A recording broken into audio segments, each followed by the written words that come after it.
Are you ready?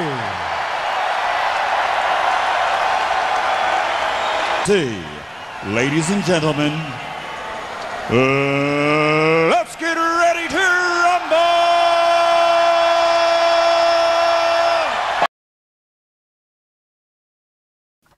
Yes, Alvin, kakakumpirma lang nga lang ngayon ng Malacanang na nirelieve sa pwesto ni Pangulong Ferdinand Marcos Jr. si PNP Chief General Nicolas Torre III.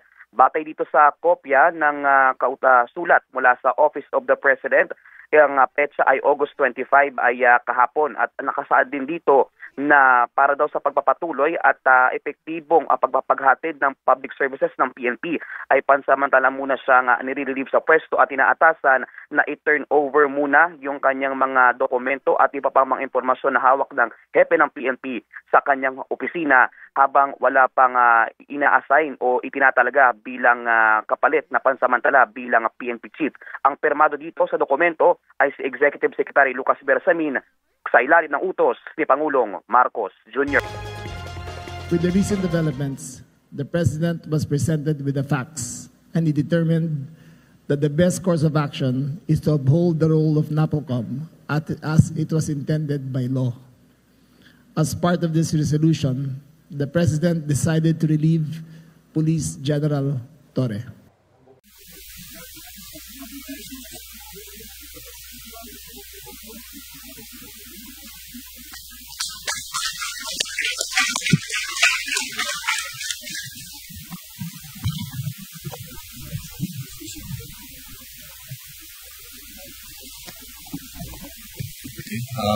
Please sit down.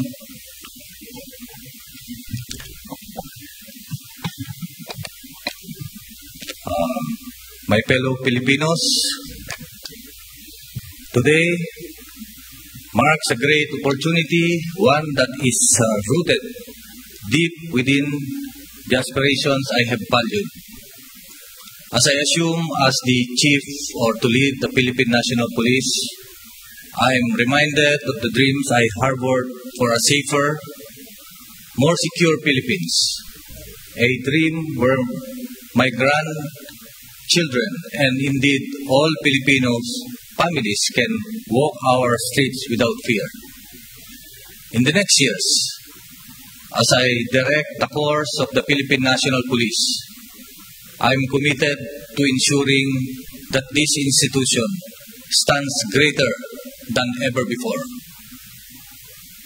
Not only in terms of strength and efficiency, but also in the trust and respect of the people.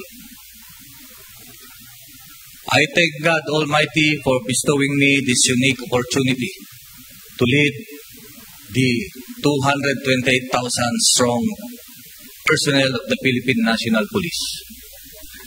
Mga idaldaulo, iti pagilyan tayo, ako madaydayaw, His Excellency Ferdinand Bongbong Marcos Jr., President, Republic of the Philippines, for his trust and confidence to implement the needed reforms in the organization. Thank you so much, Apo President.